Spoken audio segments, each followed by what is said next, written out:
বৃহস্পতিবার পবিত্র রাতে কেউ যদি এই দোয়াটি 100 বার পরে কোনো দিন পৃথিবীর কোনো মানুষের কাছে তার হাত পাততে হবে না, পৃথিবীর সব কিছু তার পায়ের নিচে আল্লাহ হাজির করে দিবেন।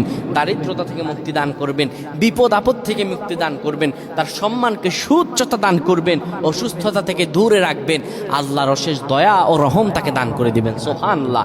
বৃহস্পতিবার রাত এটি গুরুত্বপূর্ণ রাত। এই রাত সপ্তাহে একদিন আসে। আরবিতে রাত আগে আসে, দিন পরে আসে। সুতরাং বৃহস্পতিবারের যে দিন গিয়ে রাত, এটি বৃহস্পতিবার রাত নয়, এটি শুক্রবারের রাত, এটি জুমাবারের রাত, এটি দোয়া কবুলের রাত, আল্লাহর কাছাকাছি হওয়ার রাত। সুবহানাল্লাহ। এই বৃহস্পতিবার রাত আল্লাহ তাআলা বান্দার দোয়া কবুল করেন।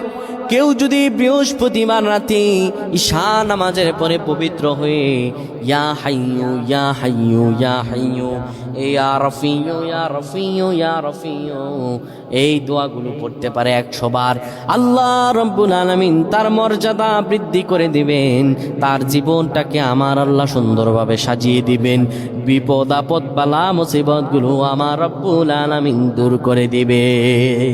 আল্লাহুম্মা আমিন বলেন।